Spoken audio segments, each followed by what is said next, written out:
नमस्कार दोस्तों, मैं Sandeep Maurya CID academy Jaunpur channel में आपका स्वागत करता हूं।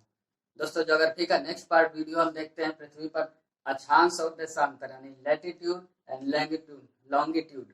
चलिए तो शुरू करते हैं। अक्षांश रेखाएं पहले फिगर से समझेंगे हम। ये हो गई हमारी पृथ्वी, नॉर्थ पोल यानी उत्तरी ध्रुव, दक्षिण साउथ पोल दक्षिणी ध्रुव। यह है 0 डिग्री अक्षांश, 0 डिग्री अक्षांश। अब बात करते हैं अक्षांश या लैटिट्यूड किसे कहते हैं। दोनों ध्रुवों के ठीक बीचों बीच खींची गई रेखा 0 डिग्री अक्षांश कहलाती है। और पूरी पृथ्वी को दो बराबर भागों में काटने वाली रेखा भी 0 डिग्री अक्षांश कहलाती है। इसका दूसरा नाम भूमध्य रेखा या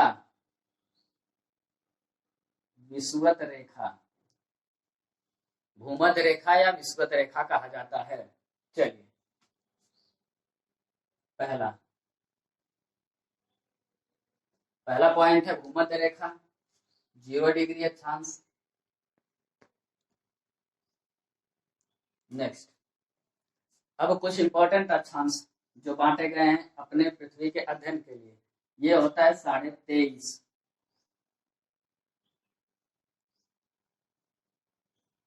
जिसे कर्क रेखा यानी कि ट्रॉपिक ऑफ कैंसर कहा जाता है।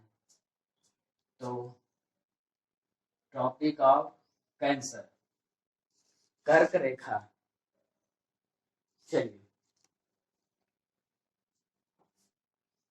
आप देख रहे हैं उत्तरी दिशा में है, उत्तरी ध्रुव की ओर है, यानी कि 23.5 डिग्री उत्तर। इंपॉर्टेंट तौर पर लिखेंगे हम कर्क रेखा और 23.5 डिग्री उत्तर, ये चीज आपको रखना है। ठीक इसके अपोजिट, चलिए 23.5 लिखेंगे 23। ठीक इसके अपोजिट 23.5 साउथ,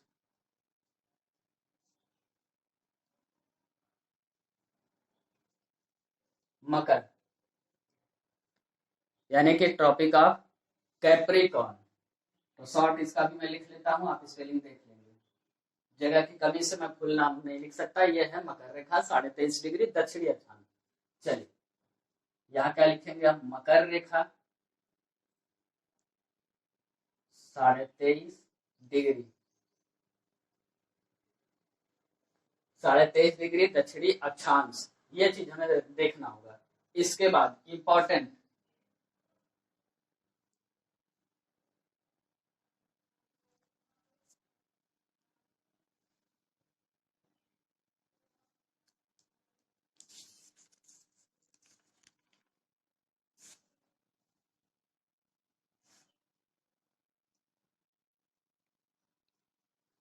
ये दो फिगर मैंने बना रखे।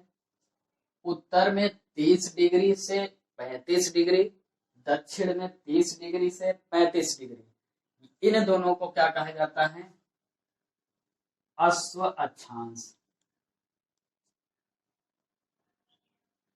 कई बार पेपरों में पूछा गया अश्व अक्षांश यानी हॉर्स लैटिट्यूड।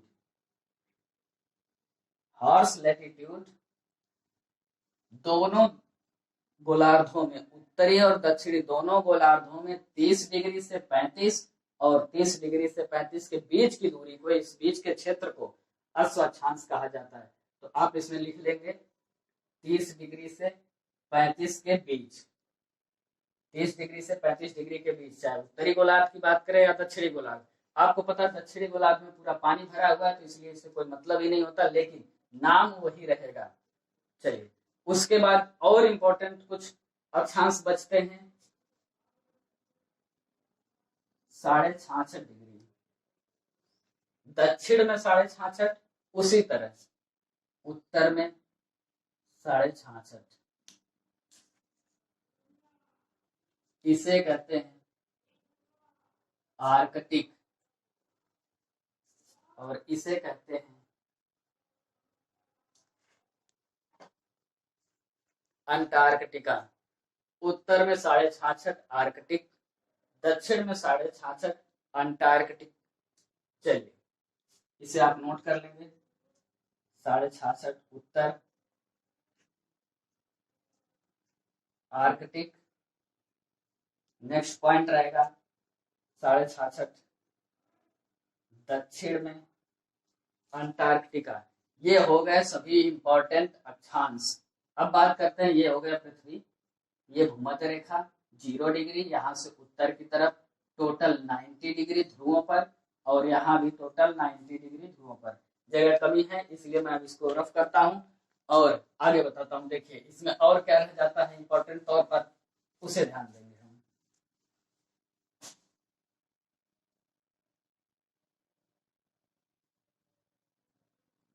अंटार्कटिका ये हो गया 0 डिग्री अक्षांश, 0 से उत्तर में 90 और 0 से दक्षिण में, यहाँ से 1 2 3 4 ऐसे करके 90 रेखाएं।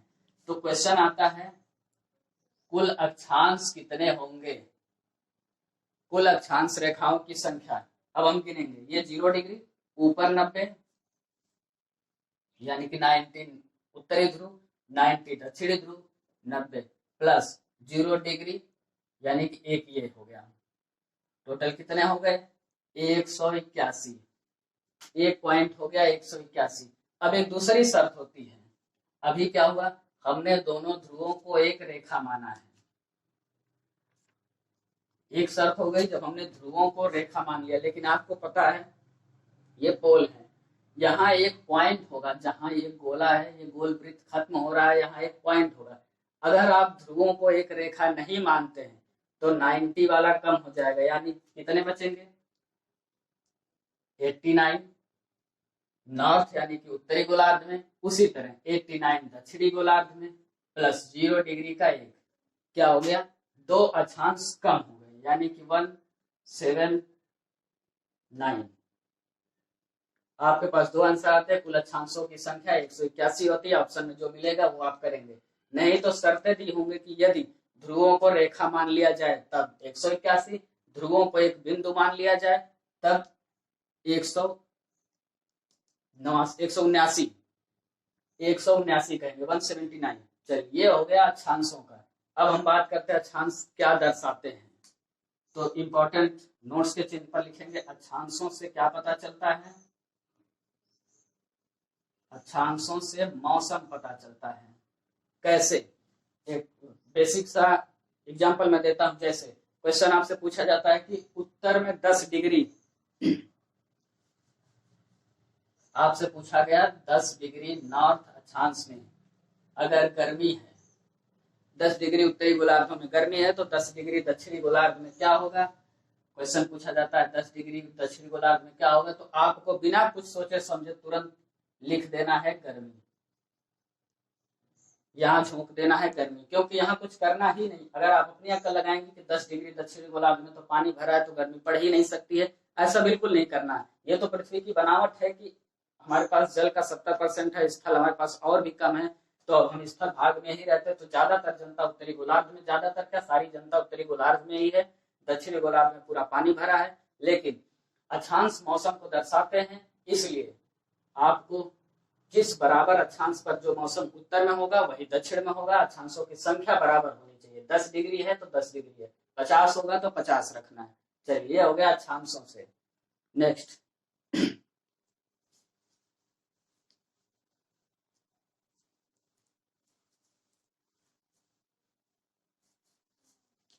अब बात करते हैं हम देशांतर रेखाओं की।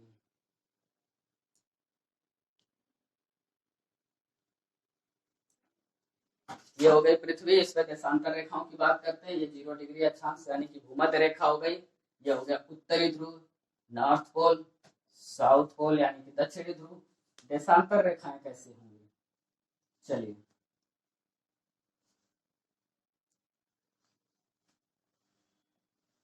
आप फिगर में देखिए, ये सभी रेखाएं जो खड़ी रेखाएं हैं सब देशांतर रेखाएं हैं। दूसरी भाषा में बात करें तो सीधे आप कह सकते हैं खरबूजा, खरबूजे पर बनी हुई सभी लाइनें देशांतर रेखाएं। याद करने का सबसे आसान, समझने का सबसे आसान तरीका है।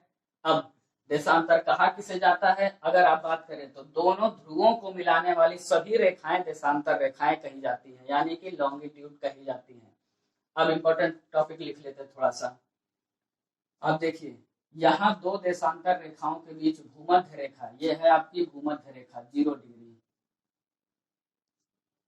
भूमध्य रेखा 0 डिग्री है, यहाँ सबसे ज्यादा दूरी है इन रेखाओं के बीच। और तो आप लिखेंगे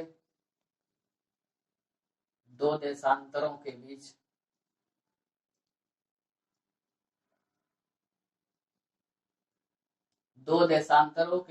अधिकतर दूरी, अधिकतम लिखिए, अधिकतम दूरी 111.32 किलोमीटर होती है।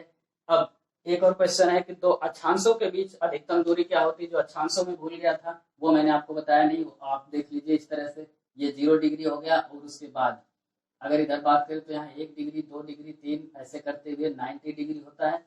इन अक्षांशों के बीच की दूरी क्या होती है? तो यही आप लिख लीजिए,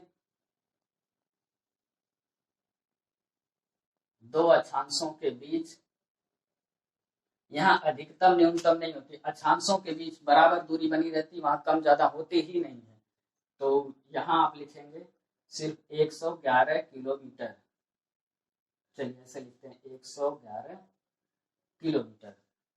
दो इंपॉर्टेंट हो गया देशांतरों के बीच। अब देखिएगा अधिकतम क्यों मैंने लिखा है, भूमध्य रेखा पर जब बात करेंगे आप तो इन दो देशांतरों के बीच की सबसे ज्यादा दूरी बनी रहेगी, और जैसे आप ध्रुवों की ओर बढ़ेंगे धीरे धीरे कम हो रही है, आपने देखा फिगर में। तो सबसे ज्यादा दूरी भूमध्य रेखा पर 111.32 किलोमीटर होती है, और सबसे कम दूरी यानी कि 0 हो जाती है ध्रुवों पर जाते हुए। तो जब भी आप किसी ध्रुव की ओर बढ़ेंगे दूरी घट जाएगी, भूमध्य रेखा की ओर बढ़ेंगे दूरी बढ़ जाएगी। चलिए अब बात करते हैं देशांतरों की संख्या। क्वेश्चन आपसे पूछा जाएगा कुल देशांतर कितने होते हैं। अब आप देखिएगा ये 2 पॉइंट हैं, आपको मालूम है किसी भी पॉइंट से कितने एंगल टोटल बना सकते हैं? 360।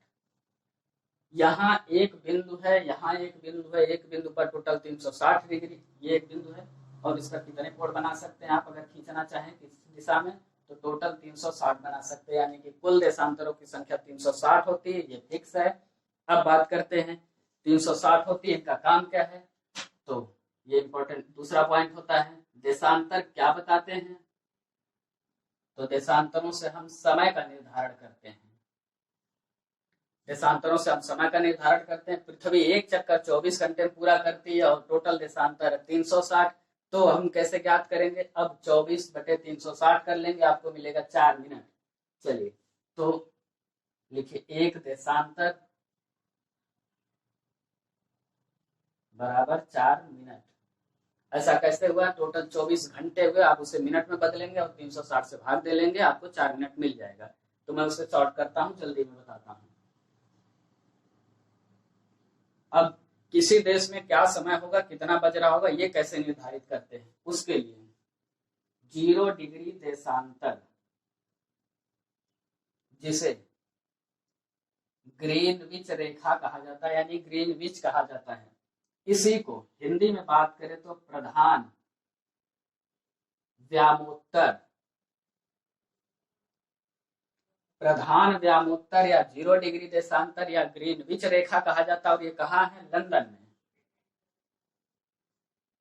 लंदन के एक सेंटर में, लंदन ब्रिटेन में, इंग्लैंड में, वहां की राजधानी लंदन के एक सेंटर में वहां एक केंद्र बनाया गया जहां 0 डिग्री देशांतर माना गया कि वहीं से गुजरा होगा। वहां से जिस दिशा में आप बढ़ेंगे उधर प्लस या माइनस किया जाता है। तो प्लस या माइनस किधर करना है, चलिए देखते हैं। पृथ्वी पर टोटल 360,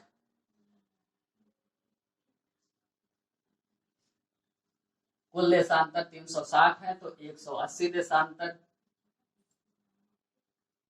पूर्व दिशा में और 180 देशांतर पश्चिम दिशा में किया गया, बांटा गया है।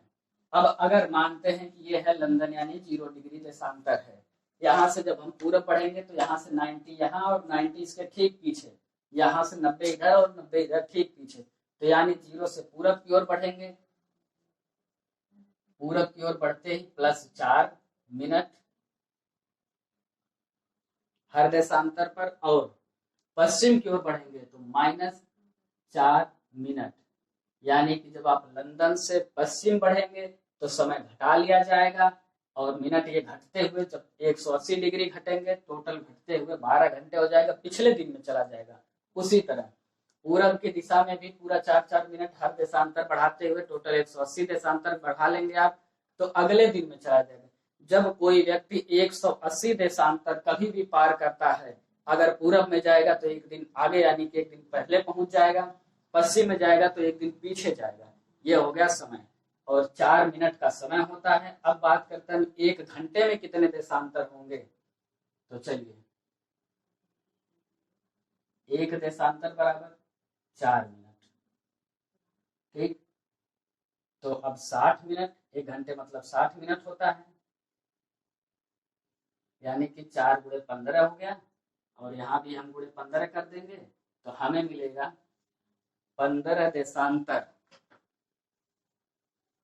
15 देशांतर बराबर 60 मिनट यानी 1 घंटा। अगर समय को देशांतर में करना है तब क्या करेंगे आप, चलिए देशांतर को समय में करेंगे। एक देशांतर बराबर 4 मिनट, और समय को करेंगे अगर, तो समय पहले लिखेंगे 1 घंटा बराबर 15 देशांतर।